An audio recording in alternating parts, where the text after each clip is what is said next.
Diplomat senior di Indonesia Dino Patijalal mengkritisi Menteri Luar Negeri Sugiono agar bisa meluangkan waktu lebih banyak dalam memimpin institusinya. Saat ini menurut Dino, Kementerian Luar Negeri membutuhkan sosok kepemimpinan.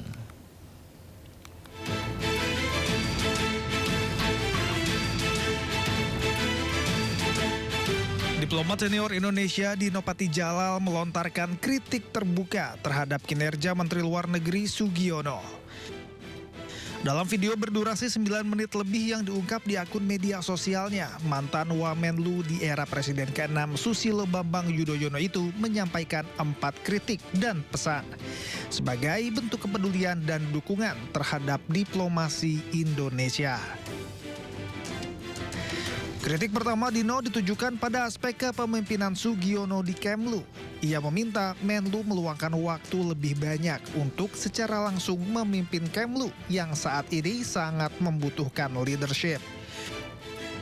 Dino pun menyampaikan sejumlah keluhan yang diklaimnya didapat dari sejumlah perwakilan KBRI.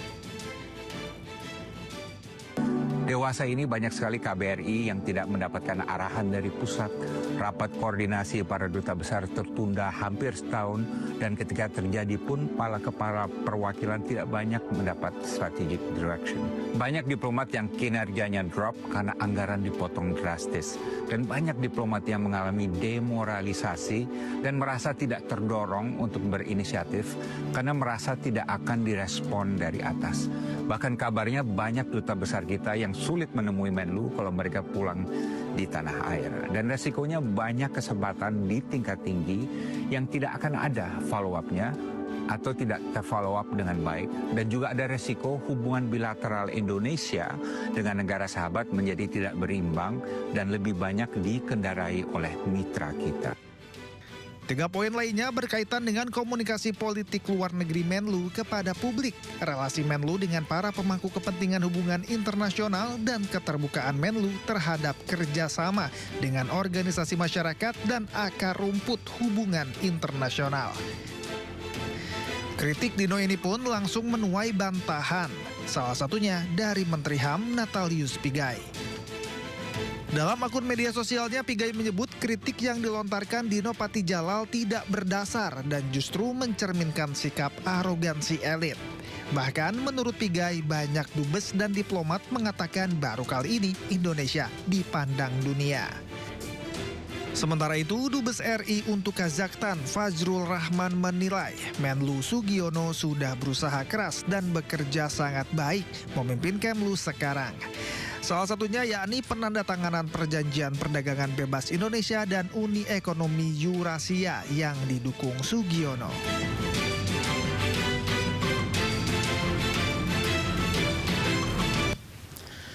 Dunia diplomasi kita yang biasanya penuh dengan bahasa halus dan eufemisme mendadak riuh.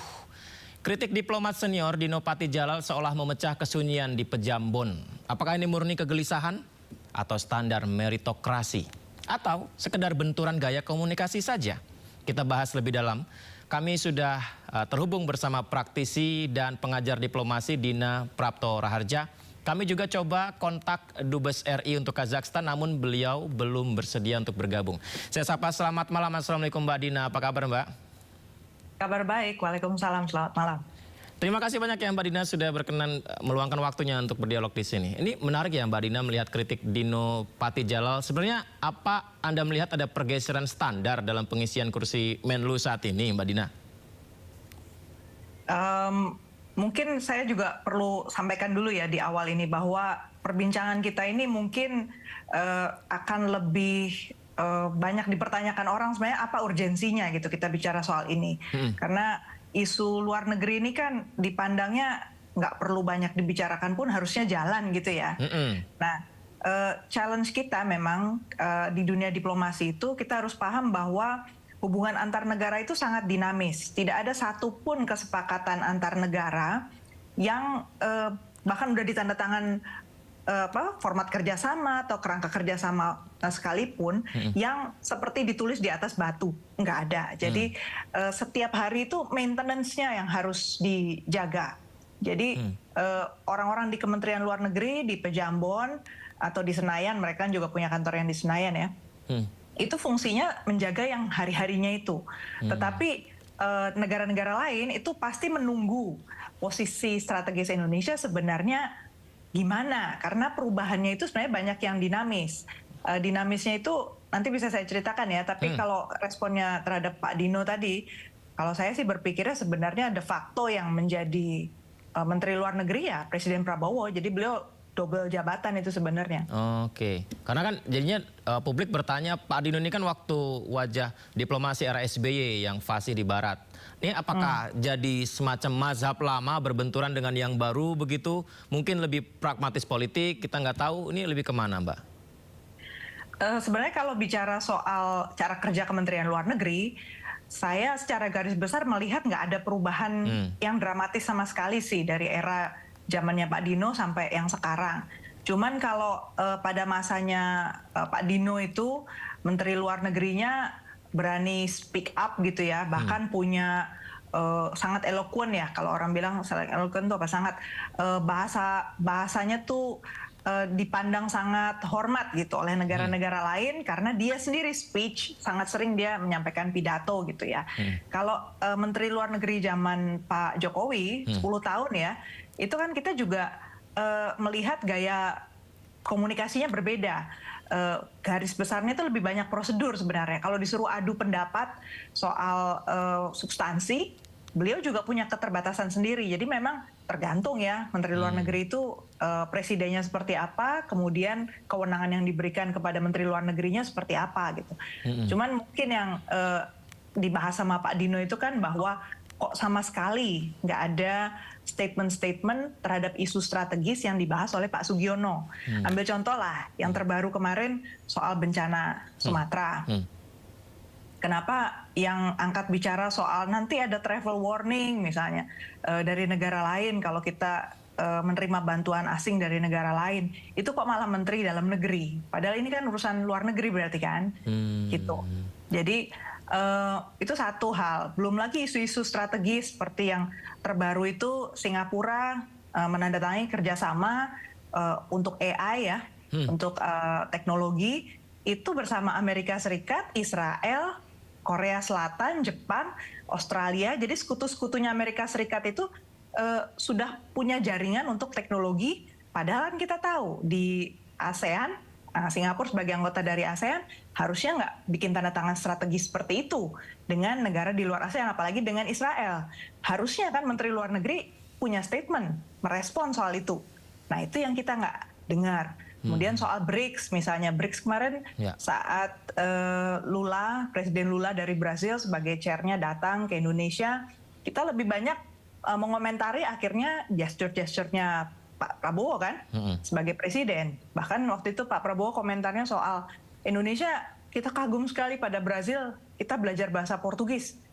Itu kan kenapa kita nggak bicara soal hubungan bilateral kita dengan Brazil dan tawaran Brazil misalnya tentang kerjasama soal tuberkulosis, soal penyakit-penyakit. Nggak ada statement apapun, jadi kita dengan Brazil tuh kesannya cuma personal aja dengan Presiden Lula. Padahal kan ada isu besar yang ditawarkan, kita menjawabnya apa. Itu beberapa contoh saja sih, Mas Yudi. Contoh kecil yang disampaikan ya.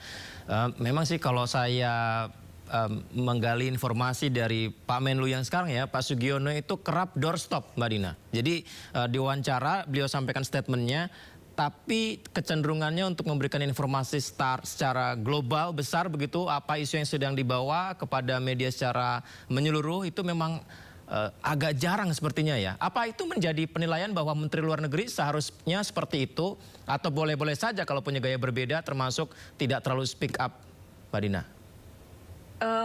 Kalau untuk isu yang strategis, katakanlah misalnya soal, kan ada isu yang memang muncul mendadak gitu ya, seperti tadi perjanjian antara Singapura dengan negara-negara sekutu Amerika Serikat. Itu mendadak. Harusnya ada respon cepat, iya, tapi kemudian kan harus ada turunan konsekuensinya apa yang kemudian harus dijajaki oleh Kementerian Luar Negeri. Kementerian Luar Negeri itu nggak akan mungkin deh berani untuk jalan sendiri mengambil inisiatif berdasarkan interpretasi masing-masing. Mereka pasti berharap menunggu ada interpretasi tunggal dari Menteri Luar Negeri. Terus hal lain kan ada juga yang sifatnya reguler, rutin, seperti tadi yang disebutkan oleh Pak Fajrul tadi ya. Pak Dubes Fajrul kan nyebut ada perjanjian kerjasama perdagangan antara Indonesia sama Eurasia. Didukung oleh Menlu. Pertanyaan saya, ya pasti didukung lah. Orang proses itu udah jalan dari sebelumnya kan. Jadi pertanyaannya, maksud iya kita perlu mengomentari soal itu. Mungkin hal itu nggak perlu dikomentari bagian itu, tapi penjelasan tentang mengapa kerjasama dengan 5 negara mantan anggota Soviet Union. Kenapa hari ini? Kenapa Rusia menjadi mitra kita? Kita mau jual apa ke sana? Itu kan yang kita nggak pernah dengar di publik. Dan kalau para tradisi dari yang ditinggalkan dari zaman Menteri Luar Negeri yang sebelumnya, Bu Retno itu nggak boleh duta besar menyatakan detailnya itu seperti apa. Nggak boleh itu ya? Ya, itu ada semacam kesepakatan di antara mereka lah yang harus tampil menyampaikan itu Menteri Luar Negeri.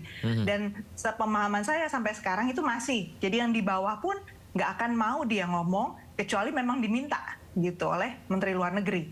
Jadi lalu siapa yang bicara menjelaskan kepada publik, dan bukan publik Indonesia ya, tapi juga negara-negara lain kan menunggu ini sebenarnya perkembangannya apa. Mungkin catatan lain tuh misalnya soal perdagangan orang. Di TPPO. TPPO. Kita tahu ya banyak orang Indonesia menjadi korban scam di sana ya. Nah, kalau kita menyikapi ini, itu urusannya Kementerian Imigrasi aja. Coba dipikirkan.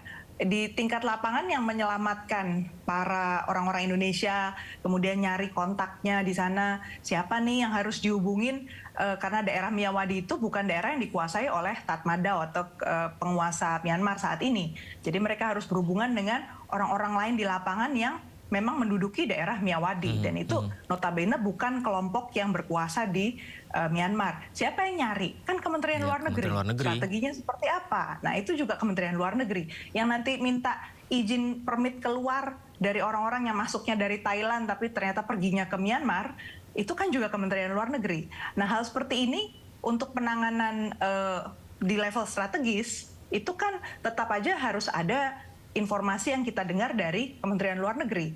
Saya kebetulan tahu karena mencari tahu. Tapi kalau orang yang tidak tahu, akhirnya kan nggak dapat informasinya. Gitulah kira-kira. Baik. Menarik ini, seperti yang disampaikan Mbak Dina ini sebenarnya menanggapi yang disampaikan Dino Patijalal di poin keduanya nih. Sugiono diminta berkomunikasi dengan publik ihwal langkah-langkah politik luar negeri Indonesia. Kalau begitu mumpung ada Mbak Dina ini, saya ingin membahas runut satu persatu, boleh ya Mbak Dina ya? Yang pertama kita diskusikan. Sugiono diminta meluangkan waktu lebih banyak untuk memimpin Kementerian Luar Negeri menurut Dino Patijalal. Meminta waktu meluangkan lebih banyak memimpin Kemenlu di luar negeri. Ini maksudnya bagaimana Mbak Dina? Biasanya di Kementerian Luar Negeri itu ada pertemuan rutin untuk setiap kawasan, juga ada ada forum duta besar juga, kemudian juga ada isu-isu strategis yang sifatnya lintas direktorat, itu ada arahan dari Menteri Luar Negeri. Kemudian hal yang rutin seperti misalnya ASEAN itu meetingnya 1000 lah, 1 tahun. Kita baru alih tangan ya dari Malaysia, kepemimpinan Malaysia ke Filipina, dan Filipina udah declare ya, udah mengumumkan tahun depan prioritas kita ini. Harusnya dari Indonesia kan ada, kemudian para direktur yang menangani kerjasama ASEAN kemudian akan menerjemahkan itu. Nah, saat ini belum ada itu turunannya seperti apa, kemudian Indonesia mau menyikapi seperti apa. Bahkan untuk kasus yang jelas-jelas sudah panas ya, soal Thailand sama Kamboja yang masih konflik, dan kemarin barusan saling serang lagi ya, si Thailand mengirimkan F-16 mereka menjatuhkan bom. Nah, itu apa posisi Indonesia? Maksud kita serahkan itu sama chairnya aja, sama Filipina sebagai ketua seperti kemarin, kejadian tahun kemarin kan kita cuma menyerahkan saja tuh sama Malaysia, terserah Malaysia lah gitu kan. Nah, itu yang akhirnya bebas aktif kita tanda tanya kan. Jadi itu satu yang kalau kita menanggapi soal forum apa yang ada di Kementerian Luar Negeri yang biasanya Menlu selalu kasih arahan. Sebenarnya itu contoh-contohnya aja tuh. Berarti salah satu solusi supaya bisa memberikan sikap kita seperti apa adalah meluangkan waktu lebih banyak untuk berkantor di luar dan melihat situasi terkini di mancanegara itu Mbak ya? Berkantor di dalam Kementerian Luar Negeri justru. Menlu jarang ada di Pejambon katanya.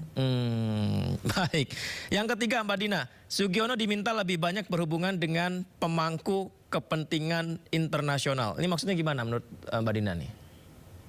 Jadi ada perkembangan yang bilang bahwa di antara orang-orang yang ada di Kementerian Luar Negeri juga memang bilang bahwa jadwal-jadwal pertemuan dengan presiden dari duta besar itu bisa langsung pada presiden. Dan kita tahu jalurnya bukan lewat Menteri Luar Negeri justru, karena dari Kementerian Luar Negeri justru nggak ada yang tahu atau nggak ada pendamping yang ikut dalam pertemuan-pertemuan tersebut. Jadi bisa dibayangkan kalau hubungan antar negara itu kan urusannya bukan cuma apa yang diminta sama tamu kita ya, tetapi kepentingannya apa, kemudian historisnya seperti apa, kerangka kerjasamanya apa yang sudah ada, sehingga kalau dia mau bikin pertemuan itu kan harus dikasih masukan ya Presiden ya. Ini dulu catatannya begini gitu kan. Jadi itu salah satu hal yang harus kita kita waspadai lah, jangan sampai orang langsung datang ketemu presiden tanpa tahu apa yang harus diwaspadai oleh presiden. Bisa nggak sih Mbak Dina kita ngambil kesimpulan bahwa ketika Presiden Prabowo bisa datang ke beberapa negara begitu dengan hubungan yang sangat baik dengan pemimpin negara yang dikunjungi, ini adalah bagian dari kerja yang sudah dilakukan Menlu Sugiono. Bisa nggak sesimpel itu kita nilainya? Karena kalau dibilang ada kerjanya Pak Menlu untuk mempersiapkan kegiatan di sana, buktinya itu harus ada follow up. Ya kan? Pak Presiden kan banyak tuh tanda tangan macam-macam perjanjian. Bahkan yang paling kontroversial lah yang kita dengar waktu itu soal kesepakatan dengan Cina, joint statement. Itu kan kemudian faktanya di dalam Kementerian Luar Negeri nggak ada yang sepakat dengan kata-kata yang dipakai seperti itu karena konsekuensinya negatif. Tapi sudah itu kita nggak pernah dengar lagi kan kabarnya. Gimana akhirnya dengan China? Ya business as usual aja, seakan-akan kita masih baik-baik aja lah sama China gitu kan. Nah kesepakatan yang lain tuh banyak kita tanda tangan kemarin dengan Turki, kemudian dengan Rusia, Brazil juga tadi. Brazil ya, dapat tawaran macam-macam lah dari negara lain. Pertanyaannya Indonesia kemudian mau follow up apa? Jadi bukan KPI kita atau kinerja kita ini yang kita lihat dari Kementerian Luar Negeri kan bukan checklist apa saja kegiatannya, berapa banyak perjanjian yang ditandatangani toh. Yang kita cari sebagai masyarakat kan adalah dampaknya buat kita apa, konsekuensi yang harus diantisipasi apa. Misalnya kalau free trade tadi kita perdagangan bebas, produk apa yang bisa kita ekspor ke sana dan diuntungkan. Karena free trade kalau kitanya nggak bisa ngirim ke sana tapi mereka banyak barang ngirim ke sini kan kita kebanjiran produk kan. Itu contohnya misalnya. Jadi kalau masyarakat nggak tahu, ya sulit. Pertemuan-pertemuan dengan masyarakat sipil kosong sih Mas tahun ini. Misalnya kan tahunan itu biasanya ada Bali Demokrasi Forum, kemudian ada pertemuan, ada Malik Award, itu biasanya ada forum tuh duduk kosong bersama ini sekarang tahun ini? Nggak ada. Nggak ada ya? Nggak ada. Kalau nggak tahu nih pertanyaan saya apakah keluar konteks apa enggak. Peristiwa yang terjadi di Sumatera, Aceh, Sumatera Utara, Sumatera Barat begitu. Ini apakah negara lain tuh memahami bahwa kondisinya, sikapnya Indonesia itu seperti apa? Apakah luar negeri itu sudah melihat bahwa Indonesia mampu mengatasinya? Atau luar negeri juga bertanya-tanya, Indonesia ini bagaimana kondisinya, kesikapnya begitu dari Kementerian Luar Negerinya disampaikan tuh Mbak Dina? Kalau kita lihat dari satu statement yang kemarin dikeluarkan dari pihak Menteri Dalam Negerinya Malaysia. Malaysia itu boleh dikatakan BFF ya, best friend forever-nya Pak Prabowo harusnya kan, Pak Mahathir, karena dikunjungi sudah lebih dari 2 kali, 3 kali ya, atau 4 kali gitu. Presiden kita datang ke sana selama dia menjabat sebagai presiden. Jadi, tapi kenyataannya masih ada pertanyaan besar berarti dari pihak Malaysia. Nah, itu. Sebenarnya kenapa ditolak? Dan kenapa kau bilang bantuan kita kecil kan? Nah, saya ceritakan mungkin implikasinya apa. Satu, negara lain itu kalau sudah komentar sangat pedas terhadap Indonesia, apalagi Malaysia ya, yang urusannya sangat banyak lah sama Indonesia, dari perbatasan, kerjasama WNI, kerjasama tenaga kerja ya, kemudian juga urusan dengan ASEAN, itu banyak sekali yang harus kita kerjasamakan dengan Malaysia. Kalau ada selentingan nada tidak enak terhadap Indonesia, kita nggak pernah tahu loh pembalasan dari mereka itu dalam bentuk apa. Jadi ketika Indonesia butuh sesuatu, misalnya untuk tadi urusan imigrasi misalnya, itu kan jadi akhirnya kalau tiba-tiba ada yang macet, Menlu Sugiono mungkin nggak ngerasa ini nih ya, pikirnya bisa itu tugas kamu lah di Kementerian Luar Negeri selesaikan, tapi di tataran para diplomat itu bisa puyeng nanti ngadepin perilaku Malaysia yang tiba-tiba jadi sulit dihubungi atau nggak mau kerjasama, atau kalau kita mau mengajukan agenda di ASEAN ditolak. Implikasinya bisa sejauh itu Mbak Dina ya? Oh bisa, bisa. Aduh, ini juga media sosial juga kan kadang juga memberikan apa ya, sikapnya, penilaiannya sendiri ya, yang dinilai oleh media luar negeri, oleh luar negeri melihatnya begitu. Ini berarti sekarang pun sebenarnya Kementerian Luar Negeri harus melek dengan itu ya Mbak Dina? Sosial media itu memang satu tantangan kita ya, Nah, itu. menceritakan apa yang terjadi. Karena kita boleh bicara begini di media profesional, media tradisional, tapi media sosial bisa menciptakan algoritma yang lain gitu, yang membuat pembicaraan kita ini jadi nggak ada maknanya gitu kan. Jadi Kementerian Luar Negeri itu pada dasarnya mereka itu berusaha untuk satu suara lah. Saya bisa merasakan apa yang mereka khawatirkan. Kalau mereka speak up, bicara, menanggapi poinnya Pak Dino di publik, risikonya sangat besar. Karena nanti makin kelihatan Kemlu ternyata nggak kompak, atau Kemlu itu ternyata